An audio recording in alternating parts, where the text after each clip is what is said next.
Hello students, today's agenda is to check homework. We'll be learning two variable equations and you will be able to do 4.7. Today students will be able to graph and explain a relationship between two variables, one independent and one dependent. But before we start, let's start with some vocabulary. The first one is x-intercept. It's the point where the curve intersects the x-axis. The y-intercept is the point where the curve intersects the y-axis.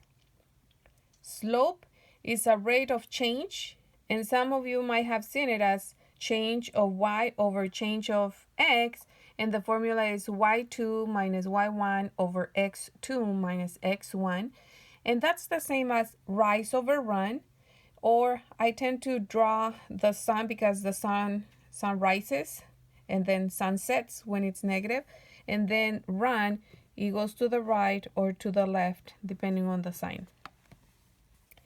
The initial point is shorthand term for y-intercept, and it's abbreviated as the symbol y and then a zero in here, but it's pronounced as y naught. Number one says, you owe $100 and pay back $50 a month. Create an equation to represent this scenario. So you will have y equals, it says that you owe $100. So it's negative 100 because you owe the money. And paying back is plus 50 each month. And so in here we have the constant first and then the term that has the x second. But usually we put the constant as y equals the slope with x and then the constant. When this is in y equals mx plus b, okay, y equals mx plus b, m is the slope and it's always with x. B is the constant and that's the y-intercept. And we'll analyze those parts, but first let's sketch a graph labeling the intercepts, okay? And so in here, what we're going to put, since it starts at negative, I'm going to put it around here. And it's negative 50, negative 100, because it's depth, right? So the initial point is going to be the constant. That's going to be your first point on y. Then this is the slope. It tells me how many spaces to go up and how many to the right or left. So rise is 50, it's positive. We don't have a run, so we put it over 1, and so it goes up 50 and then 1 space to the right because it has a 1 in there. So in here we're just gonna write 1, 2, 3. Now what does this x-axis represent? These are the months. Okay, and the y is money. And so in here it will be 0 and then 50. It says you pay back $50 a month. So $50, you pay it, it's positive after 1 month. Then you pay another 50 after another month. Okay, and so you can continue if you want to deposit money. Okay, we connect those points. Now the x-intercept is where the point where my graph intersects with the x-axis. In here, what does that represent? What does it mean? Well, let's say that it's 2 and then 0 because it doesn't go up or down. So it's 2, 0. And what does that represent? Oh, that after 2 months, I owe $0 and I have $0. Okay? After 2 months, or actually on the second month, I have $0. Now, what about the y-intercept? Well, the y-intercept is where the point where the line crosses the y-axis. So it's at 0, negative 100. Remember that is the value of x first. Okay, x and y, x and y. So to get here, I move 0 spaces from the origin and then go down negative 100. So that's my y-intercept, but what does it mean? That in the present, right now, I owe $100. Okay, notice how the O is what makes it negative. Okay, and the slope is 50. So M is equals to 50. What does it represent? What does it mean? It's the $50 that I pay every 1 month. So $50 per month, right? The $50 I pay per month. In the next lesson, we're going to be talking a little bit more about constraints. But what are some constraints? Could you have days in the past? You cannot have negative days, but you can have days in the past. So -1 could possibly mean that 1 month before you owed $150. As in here, if it's 350, that means that after the third month or on the third month, you have $50 saved. Okay, so it can go farther in the past than the present, but then sometimes there is constraints where if it's only talking about the debt that you have right now, and that's what when you started and you didn't have debt before, the y would be greater or equal to -100 by equal to 0 once you pay the debt. And the domain, which is x, the values on x, then we say that x, again, only if it's between the debt that you have right now and once you end up paying, it will be x is greater or equal than 0, meaning the present, and less or equal than 2. After 2 months, you finish your debt, okay? And it will be the graph right there only. This is not the focus for this lesson, but I just wanted you to see how it will be represented. Number 2 says you owe $30 and spend $10 every 3 days. So you owe, that means that you're in debt again. Okay, so the money that you have or you owe, which is represented by y, is equals to the debt that you have, but then you also spend $10 every 3 days. Notice how I put -10 for the money that you spend every 3 days is how often. Okay, that's why it's called a rate. I spend $10 per every 3 days. If we were to write it in slope intercept form, it will be y equals mx plus b. So y equals the slope first, -10 over 3, x, and then plus b is -30. Y equals mx plus b. So that means that this is the slope and this is the y-intercept represented by m, and this is represented by b. Okay, before we look at the x-intercept, which is the independent variable, and the y-intercept, which is the dependent variable, let's do the graph. And it's on the negative, so let's start with -10, -20, -30, -40, -50, -60. And in here, you can either do it by every one, but when you're moving your run on the x, you would have to skip count by 3s. Or you can just say, oh, I'm going to do every 3 days. So 3, 6, 9, 12, 15. Okay? And this represents the days. This represents the money again. But since it's negative, it's debt.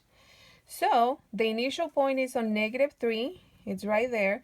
And then it says that it goes down 10 spaces. And since we have it by tens, we just go 10 spaces down and 3 to the right. After 3 days, you spend $10 more. And that's why it's rise over run. Rise over run. Rise over run. and so on. So what does the x-intercept mean? Well, we cannot see the x-intercept over here, but we know that it was time in the past. And since it's $30, that means that 3 days before you owe $20. 6 days before you owe $10. And 9 days before you owe $0.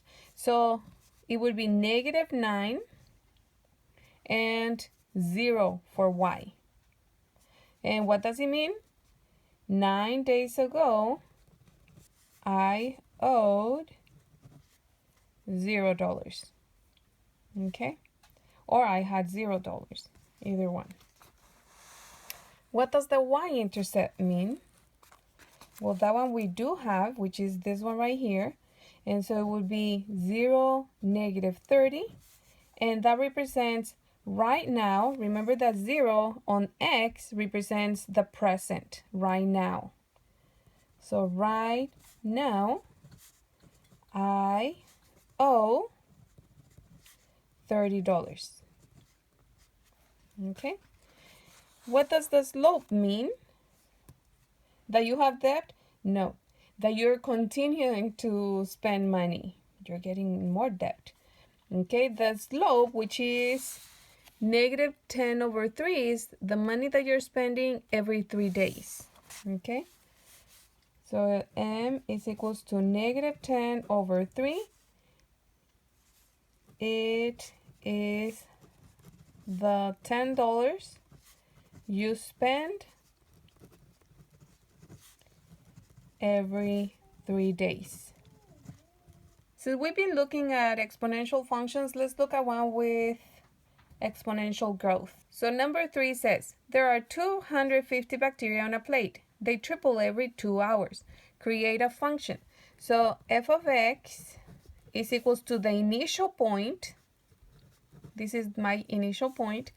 Always times the base or common ratio. In this case, they triple, right? This is the initial point. This is what happens to them. Is they triple, that means multiply by 3 every 2 hours. So that's the cycle. This is the initial point, what I start with. This is the base or common ratio, and this is the cycle. So in here, you're going to use this same variable divided by or over the cycle. Okay, so that's my function. Now to sketch the graph, you can go directly from your word problem or from here. We have done a table as well, but today we're just going to go directly. And so remember that when it's growth, you want to make it as close to x as possible. And so in here, the cycle, which is every 2 hours, it's going to go in here. Okay, the hours. And we're just going to skip by 2's to make it easier. 2, 4, 6, 8. And so in here, this is going to be the 200 bacteria that I start with, but they triple. Triple means, and I'm going to use this as my ruler, just 1, 2, 3, 3 times as much. So 250 times 3 is 750. All you have to do is 250 times 3 equals. And then times 3 equals. So the next one, again, with my nails, I just go 1, 2, 3. It's around there. And it's 2,250. It's right there. 2,250. And then in here, it would be 1, 2, 3. About here, if you had to go farther, you can just do it lightly because we don't have much space. And times 3, you get 6,750. So 6,750. And so for graphing, it's just after 2 hours, I have 750. The initial point is 250. After 2 hours, I have 750. Another 2 hours go by, and now I have 2,250. Another 2 hours go by, and that's when you have your graph over here at 6,750. Okay, so my graph will go something like this, cutting into my function. And so what is my y-intercept? The y-intercept is my initial point. So it's at 0 for x, 250, and you can describe it in any way you want. You can say the bacteria I have right now, or the bacteria I start with. The bacteria there is on the plate right now or in the present, okay? Or at the beginning, either way is fine. Describe the graph's growth. If you notice, when it grows just a bit. It's tripling, but it grows a little bit. But then it grows more. And then it grows a lot. And imagine this times 3, it will go way off the paper, right? So it grows slowly at first, but then it shoots up, okay? So it grows slowly at first, but then it shoots. I think it's spelled like that. Fast. Okay, so it starts slowly, but then it goes up fast. It goes super fast. And right now we can definitely relate to this type of growth with the coronavirus. Bacteria and viruses, populations, they grow in this manner. With this, we end our lesson. If you can please support our channel by giving us a thumbs up, subscribing around here. This is the link to the entire unit. Here you will find the next lesson. Now you're able to do 4.7 and have fun.